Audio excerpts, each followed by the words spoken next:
Joining me now is highly qualified PT, influencer, and founder of LDN Mums. It's LDN Mums Fitness, Sarah Campus, who's joining me now. Hello, Sarah. How are you?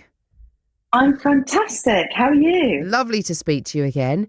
Um, So lovely to speak to you again. I'm very well, thank you. Interestingly, as I was reading that intro there, when we spoke to Aisha earlier about manifesting, one of the things that she said about having more self-belief, about creating kind of higher quality energy within our bodies, was that moving your body and doing some kind of physical activity is really the key to all of it, which I found really interesting as well. So it's I guess we sometimes look at our mind and body or spirit and body as separate things, but I guess it's all really rolled into one, isn't it?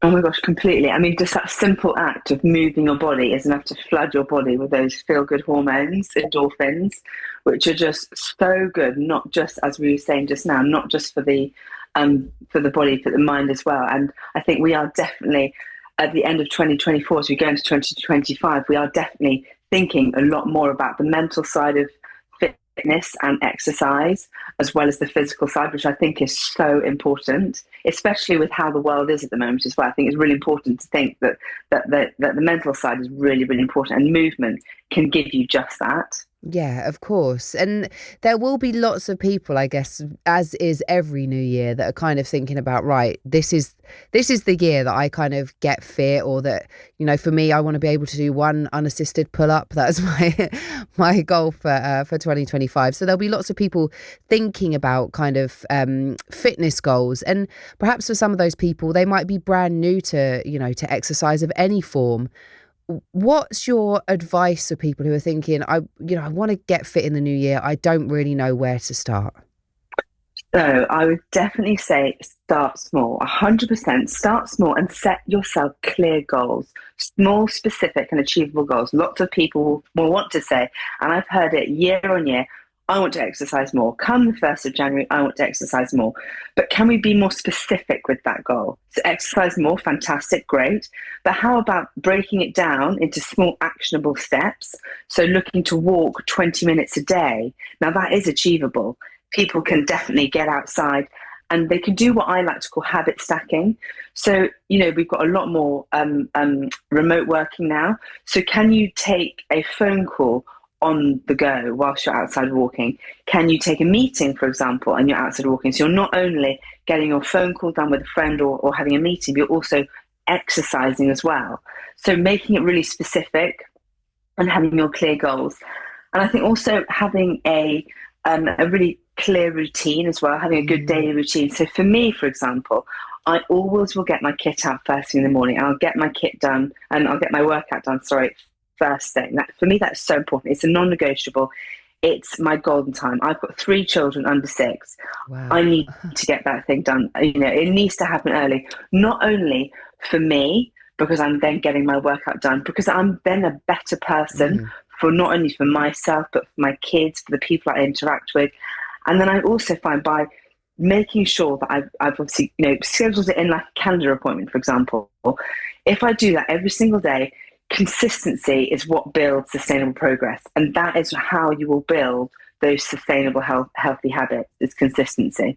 Yeah, I think I love the idea of that habit stacking of kind of, if you've got to take a work call, go and walk while you're taking the call. It's just a great utilization of your time, isn't it? And even I've found doing things like if it's kind of rainy or horrible outside, going to the gym and just even if I don't fancy doing anything else, going on the treadmill, doing a kind of, a light uphill walk and doing some work that I've got to do that I can do on my phone, whether it's emails or whatever, whilst I'm doing that walk. Oh my gosh, you honestly, you'll feel so much better. And you know what? You're saying that even if it's raining, actually, sometimes embracing the elements is so good. It really is good. And because you're connecting with nature as well. So if it's raining, yes, of course, you can go inside the gym. But if you haven't got a gym, then go outside, put your raincoat on, pop up an umbrella. And I think connecting with nature is really also important for our mental health, for our energy, for our general well-being. And also, you can do that with other people around you. So you can do it with a friend, have a coffee with a friend, but you're also getting your exercising as well. So you're killing many birds with one stone, should we say? Wow. I just think it's such a great idea. And I think that's definitely something that I'm going to try and do more of in the new year, because it's just, otherwise it's kind of like like you say, it's the killing of two birds with one stone. You don't even notice you've done it if you're doing stuff like that. And then you've Totally. managed to do loads more steps than you would normally do. And it's just a fantastic way to actually move more, isn't it? And I think that's a really important thing. And I'm sure you can speak a little bit more about this. But very often when we think about kind of fitness, we think about, workouts that are really high intensity or lifting really heavy weights. But actually just doing some kind of movement can make such a huge difference, can't it? Completely. I mean, the thing is you have to look at movement in terms of something that you enjoy. Because if you enjoy it, you're more likely to stick to it. It's a bit like finding a book. If you find a book, you're wanting to, know what happens in the book, things like that. If you find, a food that you enjoy, for example, you want to eat that more and more, many more times. It's exactly the same with exercise. You can apply the same sort of principle to exercise that you do with other things. And exactly as you said, it doesn't have to take a long time. Lots of people think you've got to spend hours and hours in the gym, to get results. But I tell my clients, I tell my community, every single day, it's about roughly 6 to 20 minutes, as long as you do it consistently. And, it's finding something that you enjoy, maybe trying something new, for example, or, possibly find something that's out of your comfort zone and challenges you. I remember, when we spoke last year, Your marathon. I was about exactly.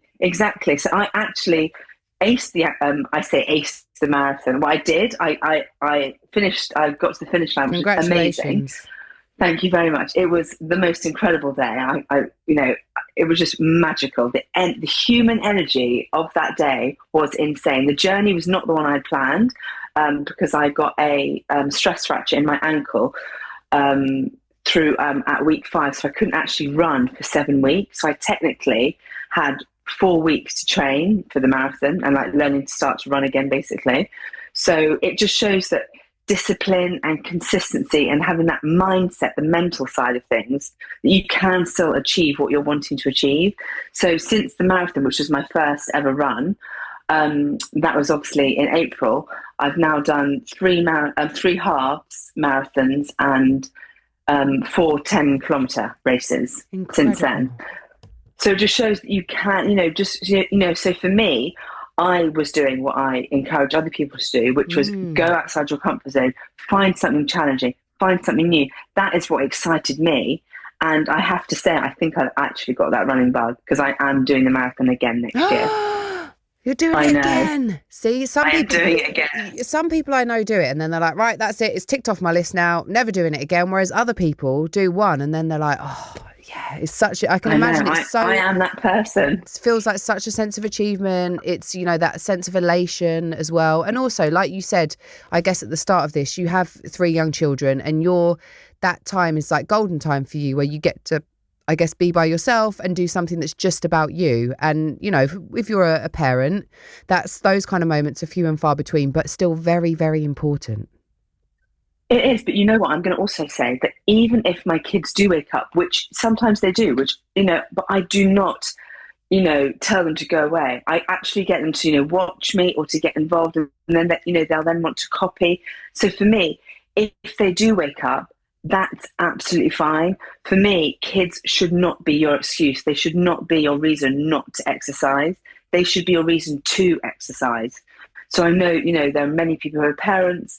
Exercise with your kids. Honestly, at the end of the day, kids will copy you, and it's just so important. So now, when I come back from a run, they ask me how my run was, and if they start running, they say, "Mummy, I'm doing a 10K," and that fills my heart with so much joy I can't begin to tell you. So never let your kids be your excuse. They are your reason. There you go. And also you can use them as weights. Oh my obviously gosh, you've got to be totally. sensible, but they're good. Depending on how big they are, a little bit of chest press, or, put them on your back and do a couple of squats. It's, you can get them involved, can't It's you? functional. Yeah. It's functional fitness. At the end of the day, the things that you do in the gym or at home, because I encourage people to exercise from home, the things that you do there, it's all functional. When you squat, you're holding a weight, for example, down then up.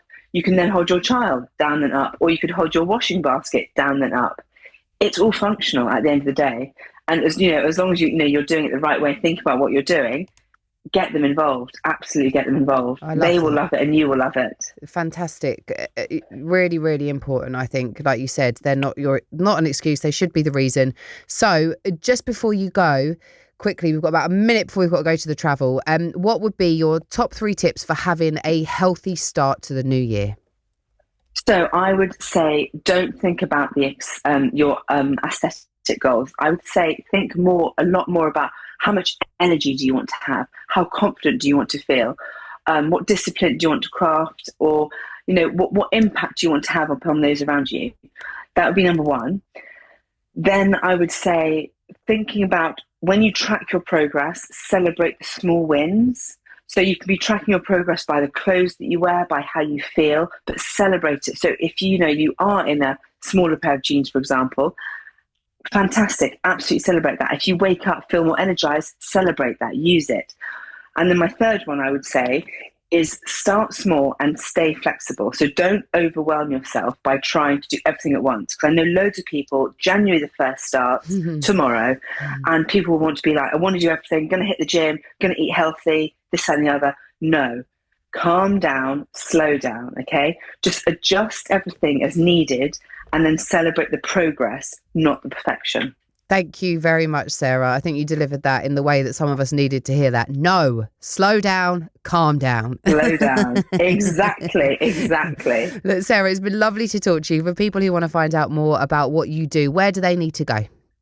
You can go to Instagram. My new Instagram handle is now at Sarah Campus. So Sarah with an H, campus like university. So at Sarah Campus, and website at London Mums Fitness, which will soon be moving over to sarahcampus.co.uk. Fabulous stuff. It's been lovely to talk to you. Thank you for sharing all of your advice, and we wish you a very happy new year.